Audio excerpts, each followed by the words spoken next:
সম্মানিত প্রিয় কারণ আপনারা যে পবিত্র ঈদে মিলাদুন নবী সাল্লাল্লাহু আলাইহি ওয়াসাল্লাম উদযাপন করতেছেন, এটা কোরআন হাদিসে কোথাও আছে আপনারা যে করতেছেন? জি ইনশাআল্লাহ, ধন্যবাদ আপনাকে প্রশ্ন করার জন্য।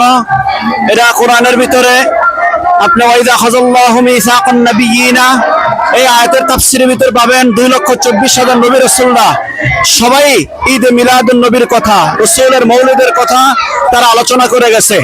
আপনারা তো আসলে তাফসীর পড়েন না আর সঠিক ব্যাখ্যাই জানেন না।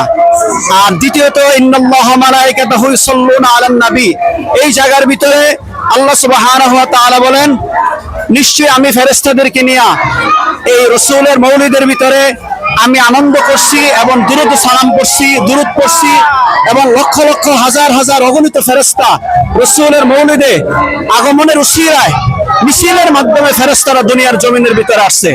যেখানে আল্লাহ করছেন, ফেরেশতা করছেন, সেখানে আমি আর আপনাকে এটার ব্যাপারে অস্বীকার করার কোনো সুযোগ নাই। দ্বিতীয়ত আপনাদের প্রশ্ন থাকতে পারে যে রাসূলের যুগে এই মিলাদুন নবী কি ছিল কিনা। রাসূলের যুগে যেভাবে ছিল আমাদের যুগে হতে কাইফিয়তটা একটু ভিন্ন। কিন্তু আপনারা এই যে যদি বলেন বেদাত, এই বেদাতটা করা জায়েজ আছে কিনা এবং এই বেদাতে কোনো সওয়াব আছে কিনা, এই ব্যাপারে আপনারা সূরা হাদীদের ভিতরে সুম্মা কাফাইনা আলা আসারিহিম বিঈসা ইবনে মারইয়ামা এই আয়াতের তাফসীরের ভিতরে আপনারা পাবেন যে বনী ইসরাঈলের যুগেও তারা একটা বেদাত করছিলেন। সেই বেদাতটা হলো গিয়া বৈরাগীর বেদাত, মানে বিবাহ শাদী তারা করবে না। তখন আল্লাহ সুবহানাহু ওয়া তাআলা তাদের উপরে কোরআনে আয়াত নাযিল করে বললেন যে তোমরা যে বেদাতটা তোমরা করছো, তোমরা তো আমাকে সন্তুষ্টের জন্য করছো। যারা আমাকে সন্তুষ্টের জন্য করছো তাদেরকে প্রতিদান আমি দিয়ে দিলাম, আর যারা আমাকে সন্তুষ্টের জন্য করার পরেও যারা এটার উপরে অটল থাকতে পারো নাই তাদেরকে ফাসিক, আমি তাদেরকে ফাসিক বানায় দিলাম। তাহলে আমরা আল্লাহ এবং তার রাসূলের সন্তুষ্টির জন্য যত প্রকার আমল করবে, যত প্রকার যা কিছু করবে সবকিছু আমাদের ইনশাআল্লাহ সওয়াবে পরিণত হবে, আমাদেরকে আল্লাহ জাযা খায়ের দিবে। আরেকটি কথা হলো গিয়া যে আপনার তো মনে মনে রাসূলকে ভালোবাসলেই হয়, ভাইজান মনে মনে ভালোবাসা যায় না। তার কারণ ভালোবাসার ধরন প্রকাশ করতে হয়।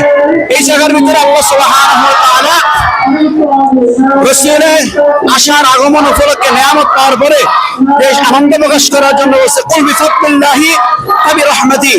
এই আয়াতের তাফসীর করলে পাবেন যে এখানে আনন্দটা কিভাবে করতে হবে।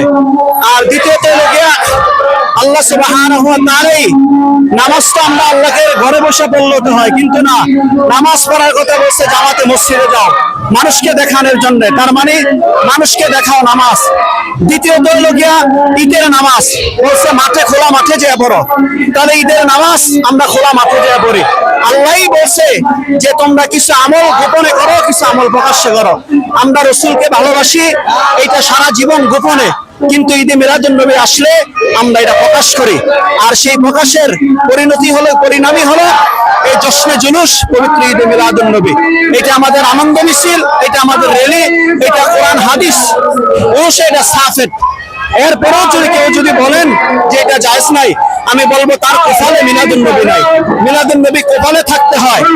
এটা জায়েজ না জায়েজের উপরে আপনার কপালে নাই, আপনি ঈদে মিলাদুন নবী আপনার দুশমন, আপনি ঈদে মিলাদুন নবীর বিরোধী।